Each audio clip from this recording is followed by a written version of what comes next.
LCM of 9, 12. Simple example తీసుకుంటున్నా. LCM of 9, 12. LCM of 9, 12.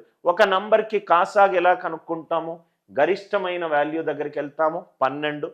12 9 తోటి భాగింపబడుతుందా? భాగింపబడట్లేదు. 12 యొక్క గుణిజము 12 రెండ్ల 24. 24 9 తోటి భాగింపబడుతుందా? భాగింపబడట్లేదు. 12 యొక్క 12 మూళ్ళ 36. 36 9 తోటి భాగింపబడుతుంది. కాబట్టి క్వశ్చన్కి ఆన్సర్ ఎంత? 36. క్వశ్చన్కి ఆన్సర్ ఎంత? 36. నాకు ఇది కాదు కావాల్సింది. చాలా జాగ్రత్తగా ఈ పాయింట్ నండి. మనము కాసాగు కనుక్కునేటప్పుడు ఇన్పుట్లో ఒక నంబర్ గనక దాని డిజిటల్ సమ్ 9 ఉందనుకోండి.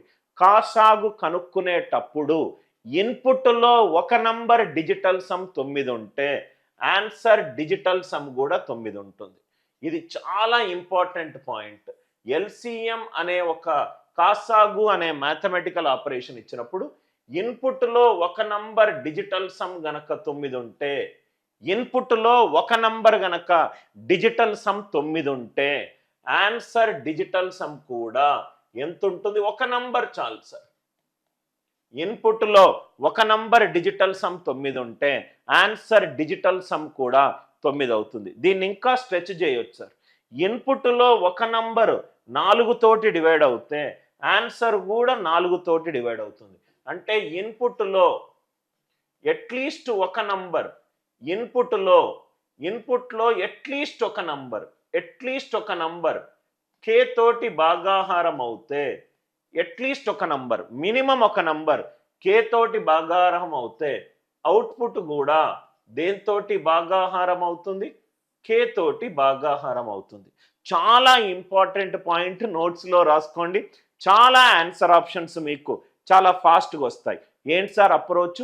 కాసాగు కనుక్కునేటప్పుడు ఇన్పుట్లో ఒక నంబర్, ఇన్పుట్లో ఒక్క నంబర్ చాలు సార్. మినిమం ఒక నంబర్, ఇన్పుట్లో మినిమం ఒక నంబర్ 9 తోటి డివైడ్ అవుతే ఆన్సర్ కూడా 9 తో డివైడ్ అవుతుంది. సార్ 9కేనా సార్?